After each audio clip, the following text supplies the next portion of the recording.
നരേന്ദ്രമോദിക്ക് മുൻപ് പോപ്പിനെ കണ്ട പ്രധാനമന്ത്രിയാണ്. പോപ്പിനെ ഇങ്ങോട്ട് ക്ഷണിക്കുകയും ചെയ്ത അദ്ദേഹത്തിന്റെ ക്ഷണത്തിന്റെ ഒക്കെ ഭാഗമാണ് ഇപ്പോൾ സന്ദർശനത്തിലേക്ക് കാര്യങ്ങൾ എത്തുന്നത് എന്നുള്ളതാണ്. ഈ മുറിവുകൾ ഉണക്കാൻ ആദ്യം മുൻകൈ എടുത്ത പ്രധാനമന്ത്രി കൂടിയാണ് അടൽ ബിഹാരി വാജ്പേയി. അത് പ്രധാനപ്പെട്ട കാര്യമുണ്ട്. 25 ഡിസംബർ 1924 അദ്ദേഹത്തിന്റെ ജനനം. അത് ഈ 2018 ഓഗസ്റ്റ് 16 അദ്ദേഹം നമ്മളെ വിട്ടുപിരിഞ്ഞു എന്നുള്ളതും വളരെ പ്രധാനപ്പെട്ട ഒരു സംഗതിയാണ്. ഈ 100 വയസ്സ് തികയും അല്ലേ അത് ജീവിച്ചിരുന്നാൽ ഇന്ന്. അദ്ദേഹത്തിന് ഇപ്പോൾ 100ാം ജന്മവാർഷികത്തിലേക്കാണ് നമ്മൾ കടക്കേണ്ടത്. ഒരുപക്ഷെ ഡിസംബർ 25 പലരും ഞാൻ ഉൾപ്പെടെയൊക്കെ വിചാരിച്ചിരുന്നത് BJP അടൽ ബിഹാരി വാജ്പേയിയുടെ പേരിൽ വലിയ പ്രഖ്യാപനങ്ങൾക്കൊക്കെ തുടക്കം കുറിക്കും. കാരണം 100ാം വാജ്പേയി മറന്നോ എന്നൊരു സംശയം പലർക്കും ഉണ്ടായി. കാരണം അദ്ദേഹത്തിൻ്റെ ഈ സ്ഥലത്ത് അദ്ദേഹത്തിൻ്റെ സമാധിയിൽ ചെന്ന് പിന്നെ പൂക്കൾ അർപ്പിക്കുക എന്നതിനപ്പുറത്തേക്ക് അതിൽ ഒരു നീക്കമുണ്ടായോ എന്നത് ഒരു സംശയമായി നമുക്ക് തോന്നുകയാണ്. കാരണം അദ്ദേഹത്തിൻ്റെ ആ ഒരു വലിയ പ്രഖ്യാപനങ്ങളൊക്കെ പ്രത്യേകിച്ച് ഒരു തെരഞ്ഞെടുപ്പൊക്കെ അടുക്കുന്ന ഘട്ടത്തിൽ വാജ്പേയിയുടെ പേരിൽ ചില വലിയ പ്രഖ്യാപനങ്ങൾ ഉണ്ടാകുമെന്നൊക്കെ ചില രാഷ്ട്രീയ കണക്കുകൂട്ടലുകൾ ഉണ്ടായിരുന്നു. പക്ഷേ എവിടെയോ ഈ പ്രധാനമന്ത്രി വലിയ ക്രിസ്മസ് തിരക്കുകൾക്കിടയിലായിരിക്കും അദ്ദേഹം ക്രിസ്ത്യൻ കമ്മ്യൂണിറ്റി അടുപ്പിക്കാനുള്ള അശ്രാന്ത പരിശ്രമത്തിലായിരുന്നു ഇന്നലെ. അതെ, ഒരുപക്ഷെ ആ തിരക്കിനിടയിൽ വിട്ടുപോയതായിരിക്കാം. പക്ഷേ ഏതായാലും മറക്കാൻ സാധിക്കാത്ത മറക്കരുതാത്ത ഒരു നേതാവാണ്. അതൊരു വലിയ വിമർശനത്തിന് ഒരുപക്ഷെ പാർട്ടിക്ക് അകത്തു നിന്ന് തന്നെ ഇനിയിപ്പോ ഉണ്ടായേക്കാമെന്നാണ് എനിക്ക് തോന്നുന്നത്. കണ്ടില്ല അല്ല, അതിനകത്ത് പറയുന്നവരുണ്ടാകുമല്ലോ സ്വാഭാവികമായി. ഞാൻ പറയുന്നത് പരസ്യ പ്രസ്താവനകൾ ഉണ്ടായില്ലെങ്കിലും അടൽ ബിഹാരി വാജ്പേയിയെ സംബന്ധിച്ചിടത്തോളം അദ്ദേഹം നമുക്ക് അറിയാം, അദ്ദേഹം ഒരു ഹിന്ദി കവിയായിരുന്നു, പത്രപ്രവർത്തകനായിരുന്നു, പ്രഭാഷകനായിരുന്നു, ഇന്ത്യയുടെ 10ാമത്തെ പ്രധാനമന്ത്രിയായിരുന്നു, BJPയുടെ സഹസ്ഥാപകനായിരുന്നു, മിതഭാഷിയായിരുന്നു. അങ്ങനെ BJPക്ക് ഇന്ത്യൻ രാഷ്ട്രീയത്തിൽ മുന്നോട്ട് വെക്കാൻ പറ്റിയിരുന്ന ഏറ്റവും പ്രധാനപ്പെട്ട ഒരു മുഖമായിരുന്നു അടൽ ബിഹാരി വാജ്പേയി എന്നുള്ളത് വളരെ പ്രധാനപ്പെട്ട ഒരാളാണ്.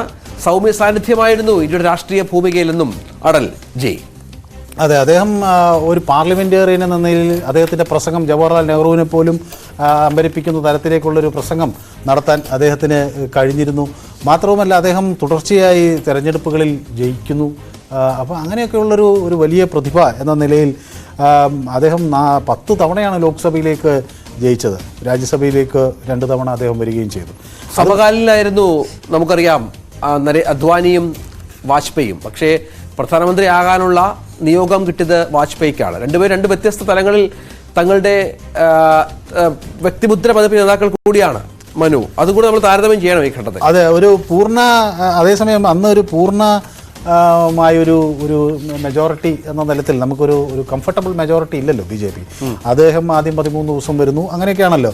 അപ്പോൾ ആ 13 ദിവസം പിന്നെ 13 മാസം വരുന്നു. അങ്ങനെ അടൽ ബിഹാരി വാജ്പേയിയെ സംബന്ധിച്ച് പറയുന്നത് 13 അദ്ദേഹത്തിന് ഒരു ഭാഗ്യ നമ്പറായിരുന്നു എന്നാണ്. ഇന്ത്യൻ രാഷ്ട്രീയത്തിൽ പലർക്കും 13 ഒരു അൺലക്കി നമ്പറായിരുന്നെങ്കിലും വാജ്പേയിക്ക് 13 ഒരു ഭാഗ്യ നമ്പറായിരുന്നു. അപ്പോൾ പലരും പറഞ്ഞു 13 മാസവും 13 ദിവസം കഴിഞ്ഞു, പിന്നെ 13 മാസം വന്നു, ഇനി 13 വർഷം വാജ്പേയി വരും എന്നൊക്കെ. ഏതായാലും അങ്ങനെയൊന്നും ഉണ്ടായില്ല.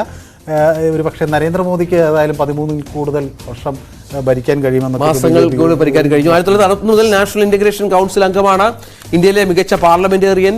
94-ൽ 2005 അവസാനത്തോടെ അദ്ദേഹം രാഷ്ട്രീയത്തിൽ നിന്ന് മാറി നിൽക്കുകയാണ്. 2005 അവസാനത്തോടെ അദ്ദേഹം ആ തെരഞ്ഞെടുപ്പിൽ തോൽക്കുന്നതോടെ അദ്ദേഹത്തിന്റെ ഷൈനിങ് ഇന്ത്യ എന്ന ഇന്ത്യ ഷൈനിങ് സ്ലോഗൻ പരാജയപ്പെടുന്നു.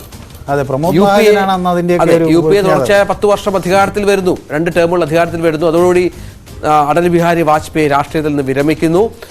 അങ്ങനെ നമുക്ക് അദ്ദേഹത്തെ ഓർക്കുമ്പോൾ ഒരുപാട് കാര്യങ്ങളുണ്ട്. 2000 ആണവ പരീക്ഷണം, കാർഗിൽ യുദ്ധം, സുവർണ ചതുർഭുജ പദ്ധതി, കാവേരി നദിയിലെ തർക്കം പരിഹരിക്കുന്നു. അങ്ങനെ ഇന്ത്യൻ രാഷ്ട്രീയത്തിൽ എന്നും ഓർത്തിരിക്കുന്ന, ഇന്ത്യയുടെ ചരിത്രത്തിൽ രേഖപ്പെടുത്തുന്ന ഒരുപാട് സംഭവങ്ങൾ അദ്ദേഹത്തിന്റെ ഭരണകാലത്ത് സംഭവിച്ചിട്ടുണ്ട്. അതെ, ഈ കാർഗിൽ യുദ്ധം അന്ന് നമ്മുടെ ഒരു നാഷണൽ സെന്റിമെന്റ്സിന് അത്രമാത്രം ഇതാണ്. കാരണം കുറേ തീവ്രവാദികളും പാകിസ്ഥാൻ്റെ സപ്പോർട്ടോടുകൂടി നമ്മുടെ കാർഗിൽ മലനിരകളിലേക്ക് കയറിയിരിക്കുകയും ഒരു മഞ്ഞുകാലത്തിന് മറയാക്കിക്കൊണ്ട് വരികയൊക്കെ ചെയ്തു. നമ്മുടെ ധീര ജവാന്മാർ വലിയ പോരാട്ടം നടത്തി തിരിച്ചു പിടിക്കുന്നു. അത് നമ്മുടെ ഒരു വിജയമായി നമ്മൾ ആഘോഷിക്കുന്നു. അതുപോലെ തന്നെ ഈ സുവർണ ചതുർഭുജ യോജന എന്നത്, അതായത് ഈ ഗോൾഡൻ ക്വാഡ്രിലേറ്ററൽ 4 പ്രധാന നഗരങ്ങളെ ബന്ധിപ്പിക്കുന്ന വലിയ റോഡ് പദ്ധതിക്ക് വാജ്പേയി അന്ന് തുടക്കം കുറിച്ചു. പിന്നെ കാവേരി നദീതല തർക്കം ആ സംസ്ഥാനങ്ങൾക്കിടയിൽ പറഞ്ഞു തീർക്കാൻ അദ്ദേഹത്തിന് സാധിച്ചു. ചില ശ്രമങ്ങളൊക്കെ അദ്ദേഹം നടത്തി.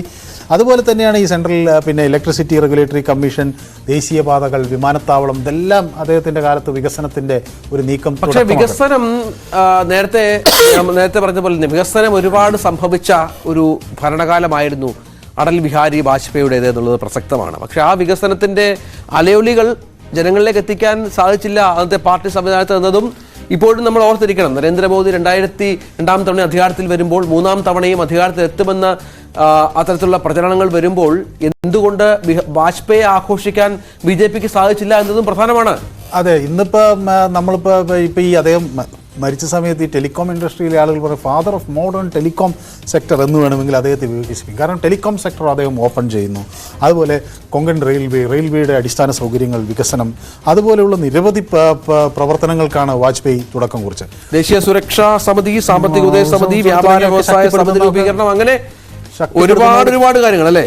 അതെ, അപ്പോൾ അവിടെയൊക്കെ അദ്ദേഹത്തിന്റെ കരുത്ത് നമുക്ക് പ്രകടമാകുന്നു. ഏതായാലും ഈ ഭാരത രത്നം അദ്ദേഹത്തിന് 2015 നമ്മളെ രാജ്യം സമ്മാനിക്കുകയൊക്കെ ചെയ്തിരുന്നു.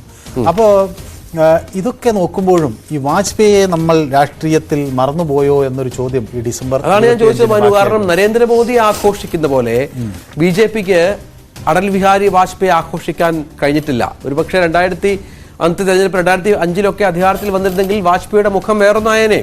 അന്ന് എന്ത് സംഭവിച്ചു എന്നുള്ളതും ഇന്നും നമ്മുടെ രാഷ്ട്രീയ വിദ്യാർത്ഥികൾക്ക് ഒരുപക്ഷെ കൗതുകമായി തന്നെ പഠിക്കേണ്ട. പക്ഷെ ഉള്ളറകളിൽ ഒരുപക്ഷെ 2004 തെരഞ്ഞെടുപ്പിൽ അധികാരത്തിൽ വന്നാലും അദ്ദേഹം ഒരുപക്ഷെ അത് അദ്വാനിക്ക് പ്രധാനമന്ത്രി പദം പതുക്കെ കൊടുത്ത് മാറിയേക്കുമെന്നൊക്കെ മാറാൻ സാധ്യതയുണ്ടെന്നൊക്കെ സംസാരങ്ങളുണ്ടായിരുന്നു. ഏതായാലും ഇതൊക്കെ ഞങ്ങൾ വാർത്താ സമ്മേളനങ്ങളിൽ അന്ന് ചോദിക്കുമായിരുന്നു വാജ്പേയിയോട്.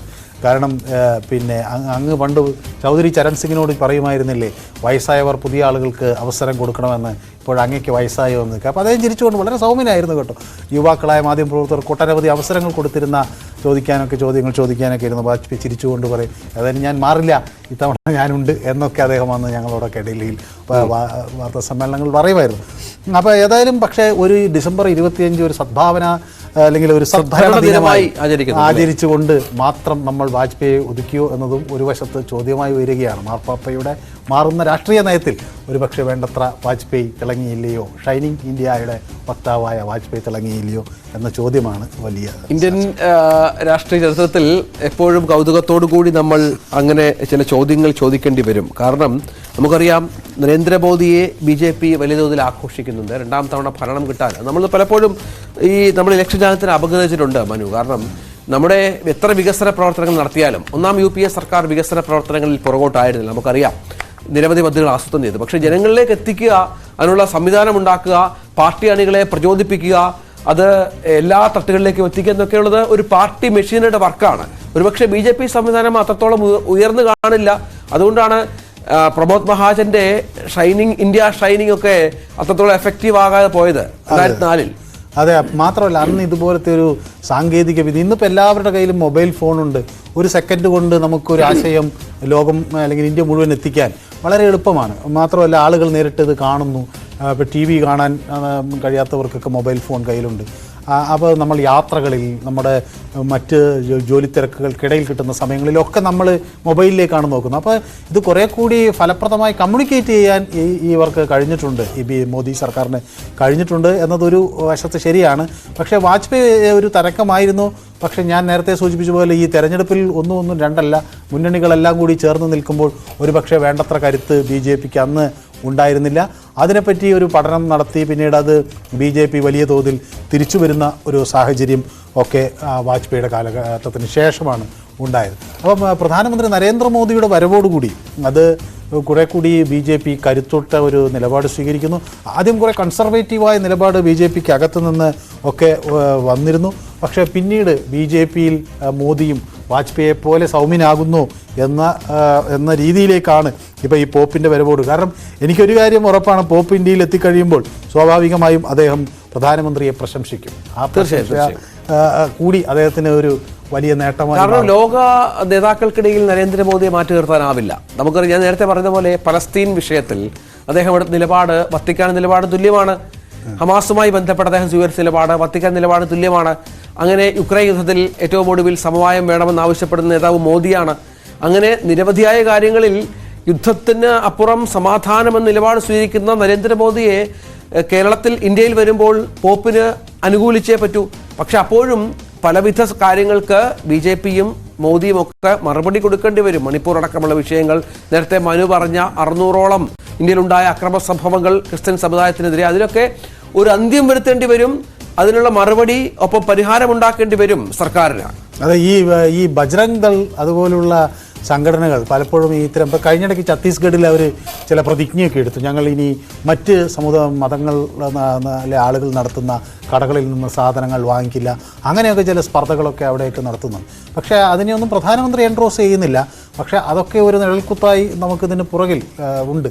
അപ്പോൾ അവിടുന്ന് അതിൽ നിന്നൊക്കെ മാറി ഒരുപക്ഷെ ഇതിനെ ഒരു പുതിയ നയത്തിലേക്ക് കൊണ്ടുവരാൻ പ്രധാനമന്ത്രി, ഇപ്പോൾ പണ്ട് എനിക്ക് ഓർമ്മയുണ്ട്, ഈ കോവിഡ് വന്നൊരു സമയത്ത് ഈ പോപ്പിനെ കണ്ടപ്പോഴും അദ്ദേഹം ഈ കോവിഡിനെ കുറിച്ചാണ്, ഇന്ത്യ നടത്തിയ കോവിഡ് നീക്കത്തെക്കുറിച്ചാണ് പ്രധാനമായി പറഞ്ഞത്. അപ്പോൾ കോവിഡ് വന്നപ്പോൾ പലയിടത്തും നമ്മൾ കണ്ടത് ഈ ആരോഗ്യ പ്രവർത്തകരെ ഓടിച്ചിട്ട് അടിക്കുന്ന ഒരു രീതി ഒക്കെ ഉണ്ടായിരുന്നു. ഒരുപക്ഷെ അന്ന് പ്രധാനമന്ത്രി ഒരു മെഴുകുതിരി കത്തിക്കുക, ഒരു പാത്രത്തിൽ തട്ടുക എന്നൊക്കെയുള്ള ചില പ്രഖ്യാപനങ്ങൾ നടത്തിയപ്പോൾ ഇന്ത്യയിൽ ആ ആരോഗ്യരംഗത്ത് പ്രവർത്തിക്കുന്നവരോടുള്ള സമീപനം മാറുന്നതിന്, അപ്പോൾ പലരും ഇവിടെ പറഞ്ഞു ഈ പ്ലേറ്റിലടിച്ചാൽ കോവിഡ് ഓടുമോ എന്ന്.